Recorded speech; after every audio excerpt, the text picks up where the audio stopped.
Сәлеметсіңдер ме балалар? Бүгін біздің арнамызда математика пәні. 1 сыныптың 5 сабағы.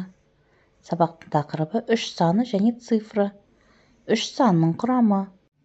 Ал балалар, 3 деген санды бәрің білесіңдер, е? 1, 2, 3. Мына бірінші есепке назар аударыңдар. Суретке қара.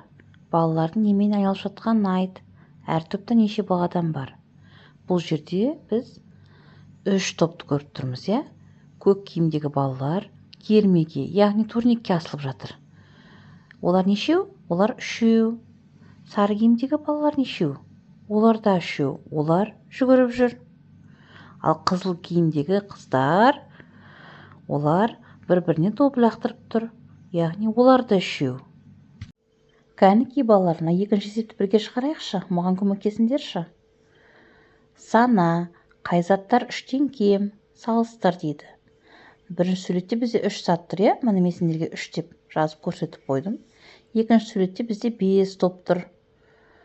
Бірінші суреттің астында үшінші суретте бізде түрі түсі топтан 1 тұр, және төртінші суретте 2 ала топ тұр.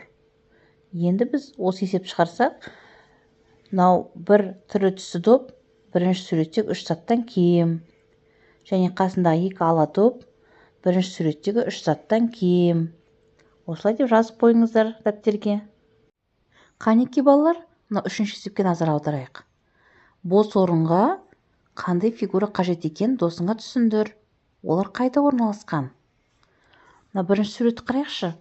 Бізде 3 көк шеңбер берілген, е? 3. Сосын қызыл төртбұрыш нешеу? Ол да 3 екен. Ал сары үшбұрыш, олар нешеу? Олар 2. Міне мен сендерге ең астына үшінші сары үшбұрышты сызып қойдым. Ал екінші суретке назар аударайық. Бірінші қатарда көк жалауша 1, сары жалауша 1. Қандай жалауша жетіспейді? Дұрыс айтасыңдар, жасыл жалауша жетіспейді.